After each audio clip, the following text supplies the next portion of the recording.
the way they are. Just the way they are. You'll be amazed at how wonderful other people really are. You'll be amazed. You'll be amazed. If you chose to see the good in them, if you chose to see the best part of their lives. You say, what about the wrong parts? Ignore that, because you're not God. As long as you're into other people's businesses, you'll never be happy. There are those who make it their business to go into other people's business. They always have news for someone else. Guess what's going on? I mean, they are responsible for breaking news. That's their job. And they are living a frustrated life and they don't know why. Get off other people's case and you will be happy. You'll be amazed. You'll be amazed at how glorious your life will suddenly turn out just because you start going into other people's business. Because the more you go into their business, the more you judge them. Because you judge them now. You think all kinds of thoughts about them, and they're never good enough. There's always something wrong with the other guy. So we become critical. We don't like them, and they've done nothing to us. It's interesting that a lot of times we don't like people who we have never even met, and we just have a dislike for them. You've never met them, and you don't like them. No wonder you're frustrated.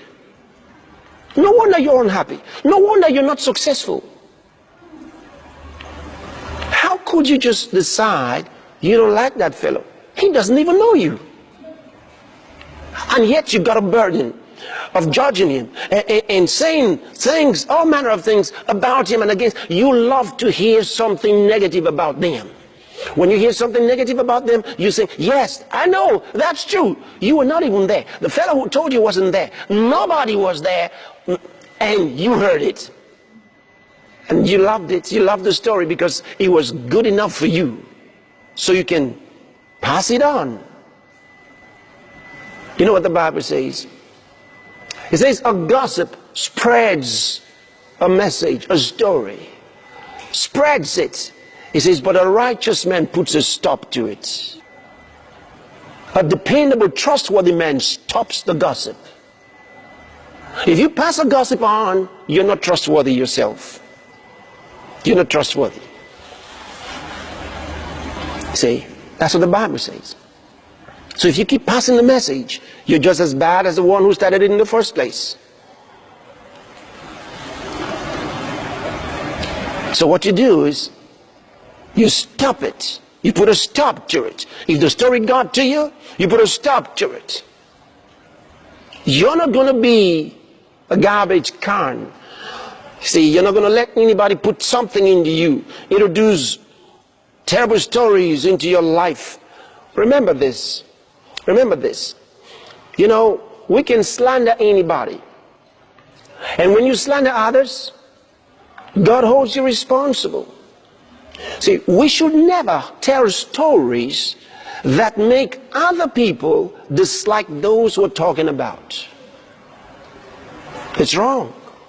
God never wants us to participate in that. He never wants you taking a story that causes your hearers to cultivate a dislike for someone you're talking about.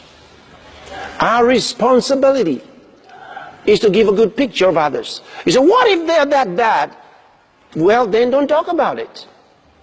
Don't be the one to help others hate others. Don't project and propagate hate. Propagate love. Because you are the offspring of love. That's who you are. That's your message. That's what Jesus came to do. Jesus came to love us. He came to love us. Remember, one day Jesus was sitting somewhere, and the Jewish leaders and men